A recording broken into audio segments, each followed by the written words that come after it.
going to be talking about a nonverbal learning disorder called autism. Autism can be diagnosed in the first 3 years of someone's life, and it's in the label of, like I said, a nonverbal learning disorder, which means it's a kind of mental situation which makes learning simple things a little harder for someone than an average person who is what we would call neurotypical. I myself have autism, but it's not like very high functioning. Like, I have a very calm diagnosis. I mean, I've gotten as far as college, so I think I'm doing all right. Yeah.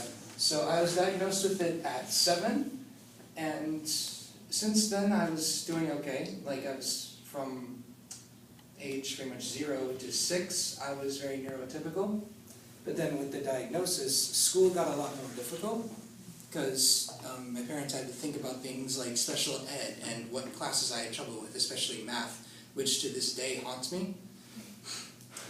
But yeah, since elementary school and my grandmother's like pre-K Circle Time Academy, her own thing she has in her house, I've had to learn a little differently to keep up with other kids.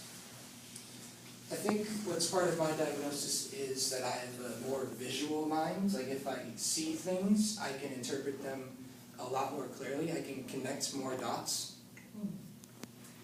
And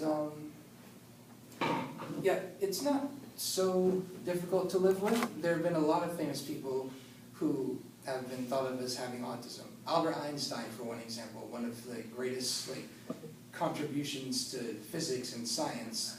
Yeah, like he said,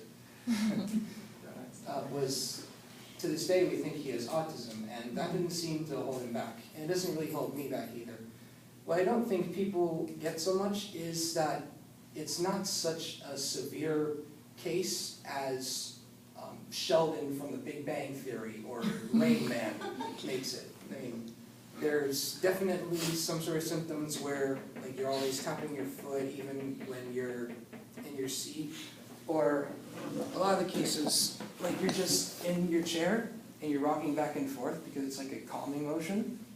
I've seen that with other kids with autism. For high school, I didn't really go to a public high school. I went to this different one for kids with NLDs, like ADHD, bipolar disorder, Asperger's, which is a variation of autism, and of course autism. It was a good experience for me because the teachers were very specialized in dealing with these kind of kids, and I made some good friends. And it has been difficult because I haven't, from 6 to 10, I didn't really pick up on social cues. It revolved around a lot of my family teaching me what to do and what not to do, because a lot of Aspies, which is, in my opinion, a derogatory term for kids with autism, because it sounds like commie. That's just my opinion.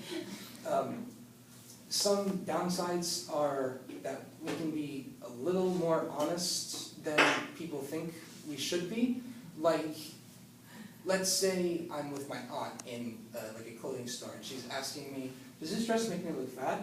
If I had a higher functioning level of autism, I would say yes, it does, because I think lying is a bad thing, and just being bluntly honest, that's not always appropriate, but it's something that kids with autism always have to manage. And just keeping up with neurotypical kids, we have to always be conditioned to act different so that our diagnosis doesn't take us over.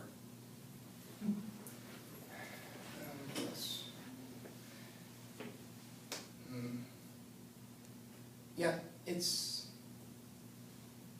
just a really different way of living, because it can either enable someone with Asperger's or autism to just be this total mental prodigy and just be incredibly smart, but all that smartness, all that intelligence can't always make up for correct social behavior. And again, with Sheldon, he's a prime example of all the kind of downsides of autism. He's always focused on organizing things to very precise order.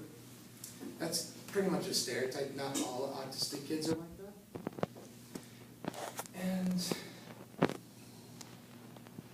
another problem with it is like when we're in like speech situations, we kind of pause like I've been doing because we don't know where to go off on, because we can remember one thing like from an hour ago, and when it comes to actually using that one thing, we can kind of blank out. That's the case for me with math.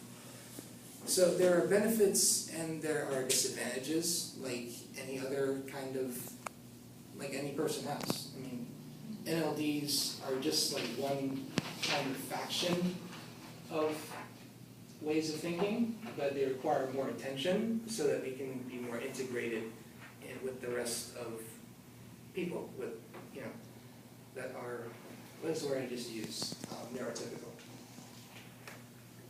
Thank you.